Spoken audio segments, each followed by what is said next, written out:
I'm inside the third generation Renault Megane. It's 8 kilograms lighter than the old Megane, with reduced CO2 emissions and improved fuel economy. 12% of the plastics used have been sourced from recycled materials. Fully galvanised engine subframe and wax-injected hollow sections give you a 12-year anti-corrosion warranty. They've done away with the handbrake, giving you a little switch. You get engine stop-start. And you get a cruise control. Now, a couple of things. I always have issues with these handbrakes. I feel that these switches don't give me as much control as a traditional handbrake does. For me, and it's probably just me, I get confused as to which way to push it. You know, do you pull it up or do you push it down to engage it or release it?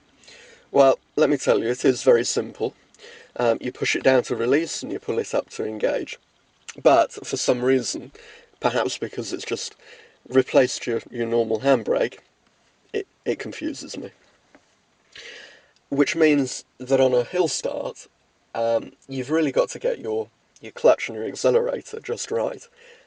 Because if you don't, it will roll back, and I've not really found a way to counter that. Whereas with your normal handbrake, you just pull it up, and I don't know, I just feel I've got more control with that. But I'm sure it's just me, because these switches seem very popular these days. You then have your very easy to use cruise control. Now, that's fine, and certainly very simple. However, I have found that when going down a hill, and there's a speed camera in front of you, you set it to 29 miles an hour just to make sure you're within that 30 mile an hour speed limit. And yet, the car will end up going to 39 or 40 miles an hour. There's no way of stopping it without the driver intervening. So that's a bit of a drawback for me. Aside from that, you've got all the typical things you've come to expect. You've got electric windows, electrically adjustable wing mirrors, a very good quality interior, well built, with a CD player, air conditioning. The seats are comfy, and they make a good contrast to the glacier white exterior that I'll show you in a minute. Room for 5 adults.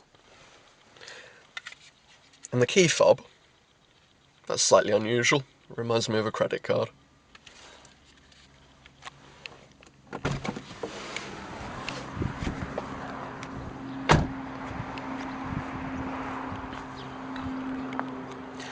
This GT line model retails for just over £20,000.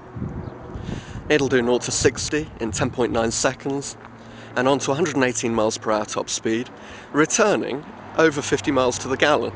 Pretty impressive stuff really for a 2-litre petrol. However, it's only got 115 brake horsepower and on occasions feels a bit more like a 1.6 to me. There's a good sized boot as well. It automatically locks when you walk away with the key fob, and to open it, you just open it back up like that. You've got a 6-speed gearbox.